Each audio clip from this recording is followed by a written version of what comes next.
എല്ലാവർക്കും good morning. ഞാനിന്ന് ഒരു പുതിയ പാട്ട് പാടാൻ ശ്രമിക്കുകയാണ്. ഞാൻ തിരുവനന്തപുരം സ്വാധീന സംഗീത അക്കാദമിയുടെ ഗാനഭൂഷണം പാസ്സായാണ്. ഞാനിവിടെ കുട്ടികളെയൊക്കെ പഠിപ്പിക്കുന്നുണ്ട്. ഇൻസ്റ്റിറ്റ്യൂട്ടിലും അല്ലാതെ ഓരോ വീടുകളിലൊക്കെ പോയി ക്ലാസ് എടുക്കുന്നുണ്ട്. നിങ്ങൾ എൻ്റെ ഈ പാട്ട് കേട്ടതിന് ശേഷം പ്രേക്ഷകരായ നിങ്ങൾ എല്ലാവരും എനിക്ക് ലൈക്ക് ചെയ്യുകയും ഷെയർ ചെയ്യുകയും സബ്സ്ക്രൈബ് ചെയ്യുകയും ചെയ്യണമെന്ന് അപേക്ഷിക്കാം.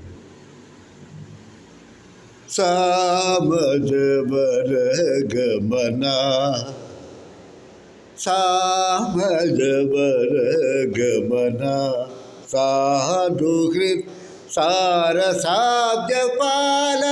കാലാതീത വിഖ്യാത സാമജവരഗമന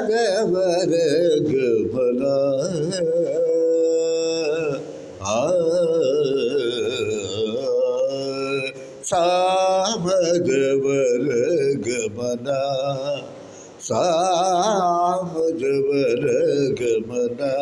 സാധുഹൃത് സാരസാബ്ജപാല കാലാതീത വിഖ്യാത സാമജവരഗമന